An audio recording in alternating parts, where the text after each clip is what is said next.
berbagi pengalamanku di perkuliahan. Aku memiliki teman, ada 4 orang, itu yang deket, yang bisa dibilang kayak kita memiliki kedekatan yang cukup dekat gitu kan. Yang pertama itu ada Bulan, ada Ica, ada Husnul, ada Jila. Nah sama aku jadi kita berlima gitu kan. Waktu dulu di kampus kalau masa masuk itu kita sering bawa motor bareng gitu kan. Ada yang bawa nasi, ada yang bawa lauk, ada yang bawa minum gitu. Kadang ada yang bawa yang sepaket udah makan, minum sama lauknya. Karena kita kan anak kos 3. Kalau Ica sama Bulan kan gak anak kos, tentu mereka udah rumah tuh lengkap lah semua makanannya kan. Jadi pertemanan kita tuh terbentur dan akhirnya terbentuk lah gitu kan. Susah senengnya bareng, tapi lebih banyak susahnya kita gitu, karena kita nggak punya kendaraan, berlima nggak ada sama sekali. Jadi kemana-mana itu selalu kadang naik angkot, naik beca, atau bahkan jalan kaki. Jadi kita tuh penuh perjuangan lah kalau dibilang selama masa perkuliahan kayak gitu kan. Saking kan kita udah deketnya, udah di akhir kita bertekad nih gitu kan. Kita harus lulus bareng, kita harus wisuda bareng gitu kan. Tapi tibalah masa-masa dimana kayak bukan keegoisan sih. Cuman kita masing-masing pasti punya tuntutan dari orang tua, tuntutan diri kita sendiri, tuntutan umur bahkan gitu kan. Sementara yang paling tua di sini aku sama Bulan. Udah itu pun kita anak yang dibilang tuntutan keluarga itu ada. Mereka juga ada tuntutan keluarga. Tapi jalan kita di situ barengan. Tapi prosesnya kita tuh beda-beda. Aku sama Bulan satu PS, kalau skripsinya kami kerjain gitu kan. Nah Ica, Jila sama Husnul mereka beda PS, tiga-tiganya nggak ada yang sama. Nah yang duluan kelar itu Bulan gitu kan, dia yang duluan sempro, baru aku, baru yang sempro itu Jila, baru Husnul, baru Ica. Nah ketika itu kita gak mikir bisa gak sih sudah bareng gitu kan, bisa gak sih lulus bareng gitu. Karena kondisinya udah kayak genting di akhir-akhir. Ica, Husnul sama Jila gak dapet kesempatan untuk bisa bareng gitu. Tapi akhirnya semua berkata lain. Dengan perjuangan kita tetap sama-sama, walaupun kita PS-nya berbeda, tapi kita usahain satu sama lain, kita akan tetap bantu. Misalkan ke kampus, ada siapa yang bisa ke kampus, kita temenin. Ada yang mau bimbingan atau segala macam, kita temenin. Kita bahkan sering tidur bareng bertiga, aku, Jila, Husnul. Karena kan kita yang anak kos, jadi kita yang sering tidur bareng gitu kan. Kita ngerjain bareng-bareng semuanya gitu kan, sampai larut malam kita begadang. Tapi aku yang gak bisa begadang, kadang aku tidur duluan gitu kan. Apa-apa kita perlu bantuan, selalu bantuin gitu kan. Kita jadi kayak mikir, susah nih untuk bareng, untuk wisuda gitu kan. Tapi akhirnya dengan kayak tekad di awal, kita berlima udah bilang harus bisa nih wisuda bareng, harus bisa nih lulus bareng gitu kan. Nah tiba di mana masa-masa genting yang udah akhir penutupan sidang, semuanya kayak berdoa kayak bisa ini sidang mereka sebelum penutupan sidang dan bisa wisuda bareng. Nah akhirnya aku kekeh juga gitu kan. Doa di awal aku kan emang kita berlima bisa wisuda bareng, tapi kadang ada kayak keegoisan untuk aku, mohon maaf gitu. Kadang aku udah lulus tapi karena disenengkan sama omongan-omongan orang gitu, kayak man kumlot lah gitu kan, orang bilang cie kumlot gitu kan. Padahal aku rasa ada yang lebih dari aku lagi gitu. Cuman tak kenapa kayak egoisan aku di situ muncul, kayak ayo udah aku pengen kumlot nih gitu kan. Nah nggak tahu sekekeh apa aku berdoa gitu kan, mendoakan antara kayak temanku lulus deh, lulus gak apa-apa lulus gitu kan, tapi nanti deh lain waktunya gitu, jangan barengan gitu. Karena mereka tuh lebih tinggi nilainya daripada aku, IPK-nya Husnul Ica tuh lebih tinggi gitu kan. Kalau aku sama Bulan hampir sama tapi beda 1 angka tipis gitu kan. Nah jadi aku kayak mikir apa sih, klasik lah orang yang kan namanya seambis untuk kayak kumlot gitu kan.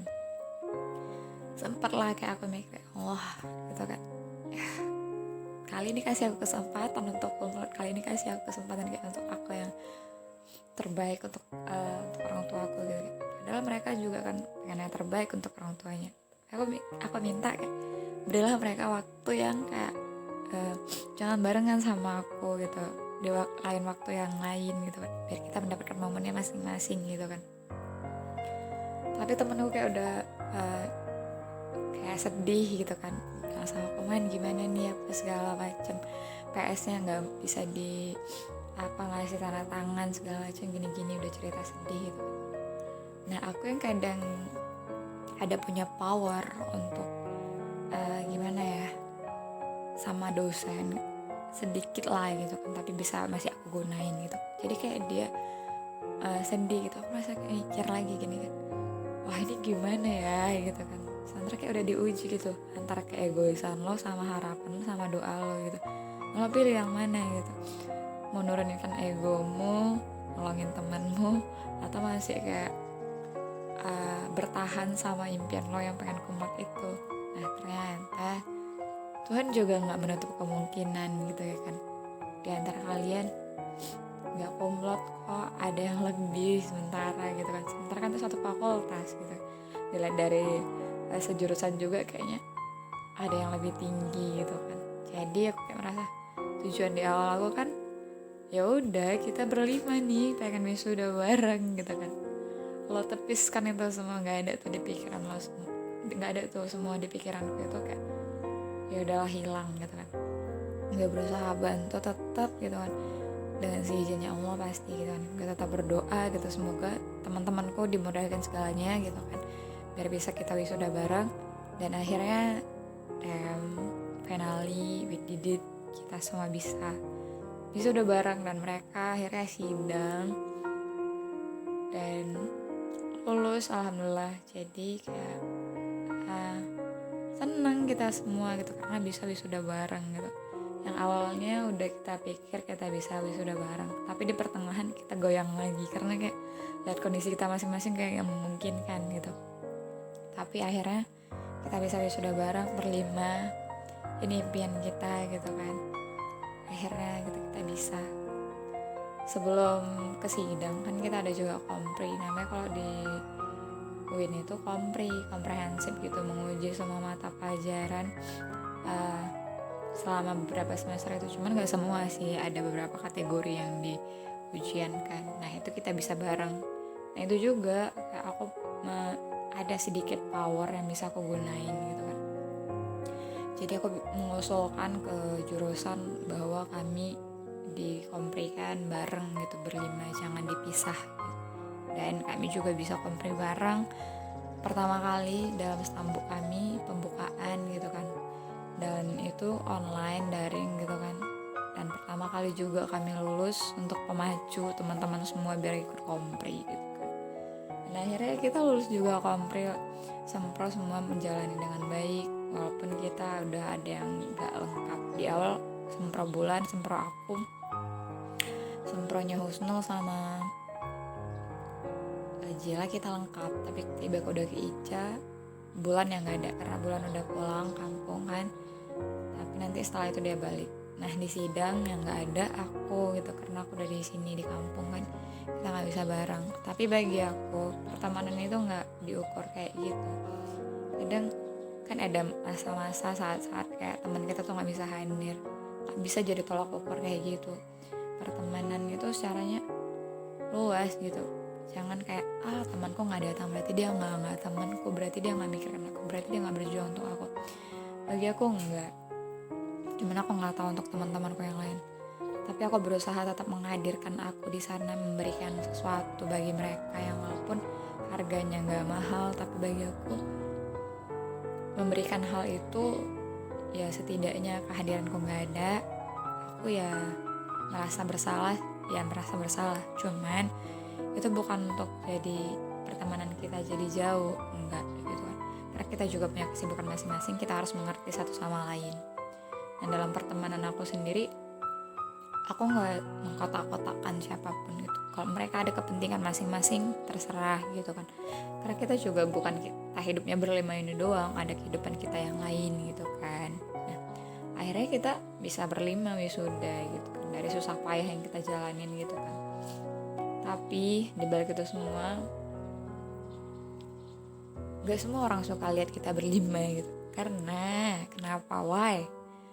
Ada orang yang melihat keberuntungan yang kami dapat gitu, ada merasakan keanehan gitu kan, padahal mereka yang nggak tahu proses yang kita alamin gitu kan. Kita juga jatuh bangun, kita juga sering kayak nunggu dosen itu, nunggu yang berjam-jam, harus yang nunggu kita disuruh tunggu, kita tunggu gitu kan. Kalau disuruh ngapain sama dosen-dosen itu, kalau yang baik kita lakuin demi sebuah tanda tangan, demi sebuah bimbingan, demi sebuah pendekatan juga gitu kan. Nah, kita lakuin itu semua kok, tapi orang nggak tahu prosesnya ke situ. Ada sebuah tanda tanya kadang kayak, kalian kok bisa cepat sempro apa segala macam karena enak PS-nya segala macam. Enggak kok. Semua orang mendapatkan PS-nya Bapak itu, semua orang mendapatkan PS yang sama. Tapi apakah semua orang sama jalannya? Kan enggak gitu. Nah, kita yang berjuang, aku kayak bulan 1 PS gitu kan, orang bertanya kayak kenapa cepat kali gitu, udah itu sempro gitu kan. Emang kita yang pertama kali pembukaan semua sempro, kompre, sidang, kita semua dari anggota kita semua gitu.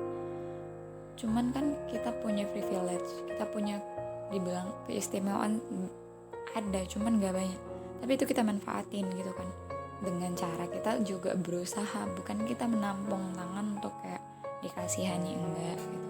Kita memperjuangkan itu semua gitu kan. Akhirnya kita sempro dan kompre bareng, kompre kita lulus gitu. Orang pertama kali heran kenapa kita bisa lulus, yang nggak tahu karena kayak power kita tuh juga, selain kita punya privilege, kita juga power kita tuh sering bareng gitu kan. Berdoa itu kita kompak gitu, menginginkan suatu keberhasilan itu.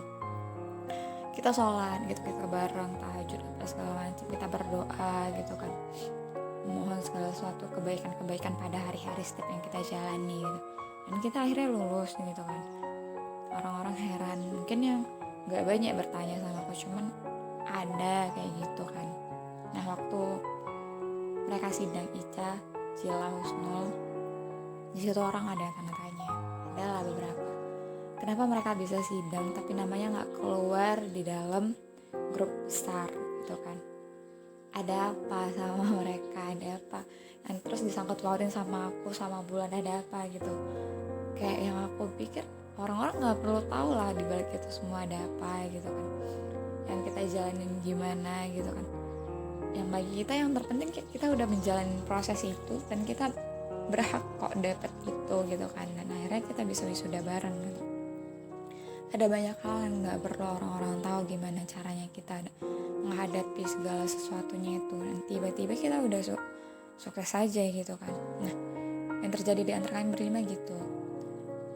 Bagi aku, apa yang dibalik orang atau apa yang dibalik seseorang itu gak perlu kita kaji, gak perlu kita lihat. Apa yang ada di depan mata kita, apa yang ditunjukkan di kita seseorang itu, ya nilailah itu aja gitu. Gak usah kita ngulik ke belakangnya seseorang itu, gimana dia caranya sukses gitu kan, gimana cara orang yang mendapatkan. Seharusnya kita jangan iri gitu, harusnya itu membuat kita terpacu. Oh, aku juga bisa seharusnya untuk mendapatkan hal yang sama, kenapa aku gak bisa, tapi caranya berbeda gitu, tapi hasilnya kita bisa dapat. Nah itu seharusnya gitu. Tapi orang-orang lebih banyak kayak irinya, dengkinya gitu kan. Aku gak mikirkan itu sih, orang-orang mau ngomong apapun di belakang aku kayak ada, gak tahu entah siapa, cuman ada, pasti gak mungkin gak ada orang yang benci aku gitu kan. Yang di belakangnya tak gimana, tapi di depanku bilang kayak dia baik apa segala macam. Ya gak ada salahnya, wajar, manusia kan punya sisi buruk dan baiknya gitu kan. Kalau dia mau buruk kayak di belakang aku, terserah. Kalau di depan aku baik, ya aku mandang dia pasti baik gitu. Aku gak sampai mau menelusuri orang ke dalam itu. Yang dibilang aku emang kadang orangnya egois, gak memperhatikan orang, yang kadang gak peduli. Iya, aku gak peduli sampai sejauh itu. Kalau dia gak bilang dia aku susahan, aku gak akan tahu dia susah. Nah itu aku nggak bisa menelaah ke dalam pikiran orang-orang, ke dalam kehidupan orang-orang gitu. Kalau sama aku, bagiku kayak bilang lo mau apa, bilang lo susahnya gimana, bilang lo butuhnya apa gitu. Karena bagi aku kayak aku juga akan bilang gitu sama orang. Kalau aku lagi susah, aku akan bilang. Kalau aku lagi kayak butuh bantuan, aku bilang. Karena nggak mungkin kita bilang orang-orang nggak ngerti kita gitu, lo nggak ngerti sama aku gitu kan, aku lagi susah kok nggak ada apa segala macam. Gimana mau ngerti, karena kita nggak pernah bilang kalau kita susah sama mereka gitu kan. Tapi kadang bagi aku, kalau susahnya aku tuh tergantung sama siapa aku kadang bisa ngomongin aku tentang susah gitu. Karena pertemanan itu juga nggak bisa kita tumpahkan semuanya di dalam gitu. Ada harus tempat yang kita pilih-pilih, di mana kita bisa menumpahkan kesenangan, di mana kita bisa menumpahkan kesedihan, seperti itu. Nah ini ceritanya merembet ke segala aspek pertemanan sih intinya gitu kan. Dalam pertemanan intinya kita berlima udah bisa sudah bareng gitu kan, kita seneng gitu kan. Apapun itu kita akan tetap berjuang di jalannya kita masing-masing. Nah aku harap ya kalau orang mandang suatu pertemanan itu jangan sekecil itu gitu kan. Ya tarik lagi ke dalam diri kita. Jangan tanya orang itu udah bahagia apa sama kita, tapi tanya kembali sama diri kita. Kita tuh udah memberikan apa untuk orang-orang di sekitar kita gitu. Biar kita itu gak selalu menuntut orang-orang jadi baik sama kita, gak menuntut orang-orang itu kayak ngerti kita, gak kayak gitu. Bagi aku kayak gitu sih. Hidup ini setidaknya seklasik-klasiknya kita pikir, hidup ini timbal balik gitu kan. Apa yang kau lakukan dan apa yang kau tuai, apa yang kau tanam, itulah akhirnya akan kau dapatkan, itulah akhirnya akan kau petik gitu kan. Bukan sama orang yang telah kau bantu, tapi dengan orang lain, entah dari manapun kehadirannya akan bantu lo balik. Karena ini dunia, sistem alam itu ada hukumnya gitu kan. Lo buat orang susah gitu kan, tapi ada orang yang buat lo susah. Bukan orang yang lo buat susah itu, ngerti kan gitu. Balasannya bukan dari orang yang itu, tapi ada dari orang lain gitu. Karena hidup ini sistemnya keterikatan gitu. Ketika lo buat orang senang, ketika lo bantu orang, nah lo pikir kadang lo minta bantuan sama dia akan bales balik gitu kan. Itu klasiknya pikiran kita gitu kan. Tapi ketika dia gak bisa bantu kita, apa lo kecewa gitu, apa lo sakit hati gitu. Awalnya kalau kita gak terbiasa, kita akan mikir, sakit hati, apaan sih lo, temenku kayak gini ya, aku udah melakukan segala hal sesuatu untuk dia. Ketika dia minta tolong, butuh sesuatu, aku bantu. Tapi ketika aku butuh satu aja dia nggak ada temanku kayak gitu. Cuman aku kayak udah terbiasa. Loh, ngapain lo sakit hati sama teman lo yang kayak gitu? Emang ya udah gitu, jalannya nggak dari dia, jalannya ada dari yang lain gitu kan. Apa lo akan memutus pertemananmu sama dia? Enggak kan gitu. Pikiran kita nggak usah sedangkal itu sama hal-hal yang ada di dunia ini. Karena dunia ini emang sempit, dunia ini emang kecil. Karena perjalanan kita hanya sekitar situ aja. Nanti kalau berjalan kemana gitu, pasti ada yang lo temuin yang ada sangkut pautnya sama kehidupan lo di masa lalu gitu. Itu yang dinamakan dunia itu kecil. Tapi kalau dunia yang lo cari, dunia yang lo lihat di peta atau di luar angkasa itu besar gitu kan. Yang gue harap sih kalau kita dalam hidup ini gak usah ada dendam, gak usah kayak lo minta balasan balik sama orang yang pernah lo lakukan hal baik gitu sih kalau menurut aku gitu. Semoga kita selalu sehat-sehat, semoga kita selalu melaungkan kata-kata yang baik untuk orang-orang sekitar kita, dan kita harap semua hal-hal baik akan selalu datang, selalu hadir di kehidupan kita dan orang-orang di sekitar kita gitu. Good luck guys, we did it, kita bisa berlima wisuda. Gak tau lagi mau ngomong apa, kayak pertemanan kita tuh bisa sih udah diuji gitu kan, berlima kita. Aku, Bulan, Ica, Jila, Husnul, I love you guys, I love you so much, I miss you, I need you.